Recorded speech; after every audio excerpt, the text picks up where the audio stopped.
यहाँ पे पीटीटी 2025 की जो विद्यार्थी यहाँ पे पीटीटी के हैं यानी बीएड करना चाहते हैं, बीएड और बीएससी बीएड करना चाहते हैं, जिन्होंने काउंसलिंग में पार्टिसिपेट किया है एंड जिनको कॉलेज नहीं मिला है, उन विद्यार्थियों के भी कंटिन्यू कमेंट्स देखने को मिल रहे हैं कि सर थर्ड काउंसलिंग कब होगी या फिर थर्ड मेरिट लिस्ट कब आएगी। तो देखिए आप सभी को पता है कि फर्स्ट मेरिट लिस्ट और सेकंड मेरिट लिस्ट जारी हो चुकी हैं और उनके जो रिपोर्टिंग के प्रोसेस है वो भी कंटिन्यू है, प्रोसेस में है। जिन विद्यार्थियों के रिजल्ट्स नहीं आए हैं उनकी वजह से क्या है, यूनिवर्सिटी ने एक बार मौका दिया कि आप लोगों की डेट बढ़ाई थी यूनिवर्सिटी ने। देखिए यहाँ पे क्या है कि कोटा यूनिवर्सिटी को इतना तो पता है कि अभी काफ़ी महाविद्यालय ऐसे हैं, काफ़ी यूनिवर्सिटी ऐसे हैं जिन्होंने फाइनल ईयर का रिजल्ट नहीं दिया। अब जब फाइनल ईयर का रिजल्ट नहीं दिया तो स्टूडेंट क्या नहीं करवा सकते, रिपोर्टिंग नहीं करवा सकते। उस वजह से क्या है कि जो सेकंड काउंसलिंग हुई थी उनकी डेट बढ़ा दी कि आप लोगों में जिन विद्यार्थियों को अब नया रिजल्ट आया है तो वो भी अपनी काउंसलिंग है जो कि करवा लें और अपना रिपोर्टिंग है जो कि कंप्लीट करें। अब अटके हुए हैं थर्ड मेरिट लिस्ट वाले कि अभी कॉलेज नहीं मिला तो थर्ड मेरिट लिस्ट कब आएगी। और कुछ विद्यार्थी सेकंड मेरिट लिस्ट वाले हैं जो करना चाहते हैं, क्या करना चाहते हैं, अपवार्ड में पार्टिसिपेट करना चाहते हैं।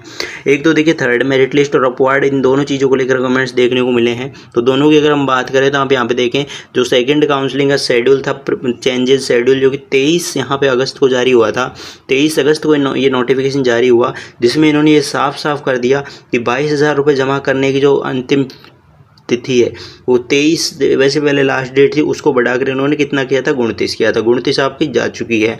तो जिन विद्यार्थियों ने फीस जमा करवा दी, अब अगर उन्होंने रिपोर्टिंग नहीं की तो रिपोर्टिंग करवा लेना, रिपोर्टिंग के बाद ही आप क्या कर पाओगे, अपवार्ड मूवमेंट कर पाओगे। जो विद्यार्थी अपवार्ड में पार्टिसिपेट करना चाहते हैं उनको रिपोर्टिंग करना नेसेसरी है, नहीं रिपोर्टिंग उनको करनी होगी, उसके बाद में वो अपवार्ड में पार्टिसिपेट करवाएंगे। 1 सितंबर आपके पास में लास्ट डेट है रिपोर्टिंग करने की। 1 सितंबर तक आप लोग रिपोर्टिंग कर सकते हैं, कॉलेज में जाकर दस्तावेज जमा करवा सकते हैं और एडमिशन स्लिप वहाँ से प्राप्त कर सकते हैं।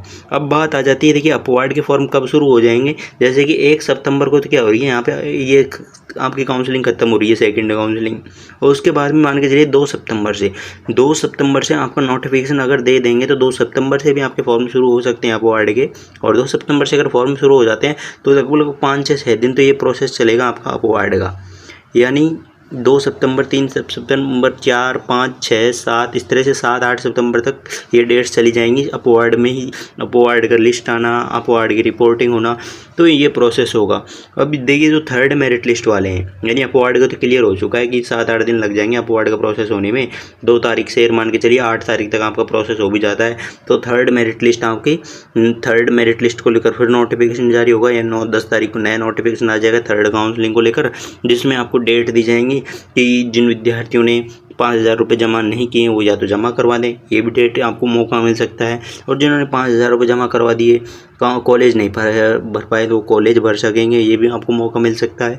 उसके बाद में आपकी डेट आएगी कि किस डेट को आपकी कॉलेजों को अलॉटमेंट होगा, वो नोटिफिकेशन सेम टू सेम इसी तरह से आएगा। जैसे कि देखिए आपके सामने शेड्यूल है, ये द्वितीय काउंसलिंग का शेड्यूल है, वो क्या होगा, तृतीय काउंसलिंग शेड्यूल, इसको क्या कर दिया जाएगा, द्वितीय को काट के तृतीय काउंसलिंग कर दिया जाएगा। ये सारी चीज़ें यहाँ पे सेम रहेगी, इन डेट्स में चेंजेस है जो कि कर देंगे। क्या करते हैं कि देखिए यूनिवर्सिटी वाले नोटिफिकेशन उठाते हैं, द्वितीय की जगह तृतीय कर देते हैं, ये सारी चीज़ें सेम रहेगी। और इन डेट्स में कुछ चेंजेस करेंगे, जैसे कि ये कितनी है, 10 अगस्त से थी, तो अब क्या होगा, 10 सितंबर से आपका कोशिश रहेगी 10 सितंबर से आपकी आगे की तृतीय काउंसलिंग का शेड्यूल कब हो जाएगा, 10 सितंबर से शुरू हो सकता है आपका शेड्यूल, वो अपना फिक्स है। क्योंकि अभी अपवार्ड होगा, अपवार्ड में कुछ टाइम लगेगा 5-7 दिन का, तो तब तक 10 तारीख आ भी जाएगी आपकी, और 10 सितंबर से आपका तृतीय काउंसलिंग का शेड्यूल भी जारी होने की संभावना है। उसके बाद में आपके महाविद्यालयों का आवंटन हो जाएगा, आपकी रिपोर्टिंग होगी और ये आपकी 22,000 रुपये और रिपोर्टिंग जमा होगी। तो ये सारी चीज़ें आपकी तृतीय काउंसलिंग में रहेगी। तो थर्ड काउंसलिंग वाले अभी वेट करें, जैसे नया शेड्यूल जारी होगा आपको अपडेट कर दिया जाएगा। उसके अलावा आपने अगर अभी तक अपना बीएड का टेलीग्राम ग्रुप, बिल्कुल बीएड का, बीएड का, बीएससी बीएड का जो टेलीग्राम ग्रुप है वो ज्वाइन नहीं किया, ज्वाइन कर लेना, क्योंकि वहाँ पर आपको सारी अपडेट्स देखने को मिलती है, चाहे काउंसलिंग की हो या फिर कॉलेज रिलेटेड हो, कॉलेज में जब बीएड के एग्ज़ाम होते हैं उनसे रिलेटेड हो, वो सारी न्यूज़ आपको वहीं पे देखने को मिल जाती है। तो आप लोग अपना टेलीग्राम ग्रुप भी ज्वाइन कर सकते हैं। उसके अलावा कोई भी तरह की प्रॉब्लम आती है तो आप लोग कमेंट करके बताएं, आपके हर कमेंट का जवाब आपको इसी तरह से देखने को मिल जाएगा। चलिए मिलेंगे, आगे की हर आने वाली अपडेट्स आपको इसी चैनल के माध्यम से दी जाएगी।